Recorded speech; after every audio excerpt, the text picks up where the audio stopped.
RAB বিলুপ্ত করে পুলিশের আওতায় স্পেশাল রেসপন্স ব্যাটালিয়ন নামে বিশেষায়িত ইউনিট গঠনের উদ্যোগ নিয়েছে সরকার।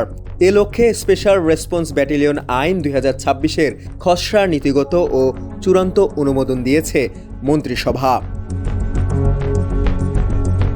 সোমবার মন্ত্রিসভার বৈঠকে স্বরাষ্ট্র মন্ত্রণালয়ের উপস্থাপিত খসড়াটি লেজিসলেটিভ ও সংসদ বিষয়ক বিভাগের ভোটিং সাপেক্ষে চূড়ান্ত অনুমোদন দেওয়া হয়।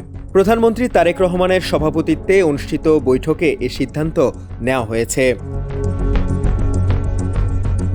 মন্ত্রিপরিষদ বিভাগের সংবাদ বিজ্ঞপ্তিতে মন্ত্রিসভার সিদ্ধান্ত জানানো হয়। প্রস্তাবিত আইনে র্যাবের পরিবর্তে পুলিশের অধীনে এসআরবি প্রতিষ্ঠার বিধান রাখা হয়েছে।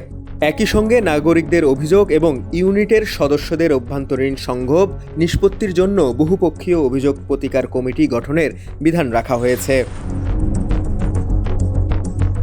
খসড়ায় র্যাবের জনবল, আদেশ, ক্ষমতা, কর্তৃত্ব, সুযোগ সুবিধা, তহবিল, সম্পত্তি, হিসাব ও রেকর্ড সহ সংশ্লিষ্ট অন্যান্য সম্পদ এসআরবির কাছে হস্তান্তরের কথা বলা হয়েছে।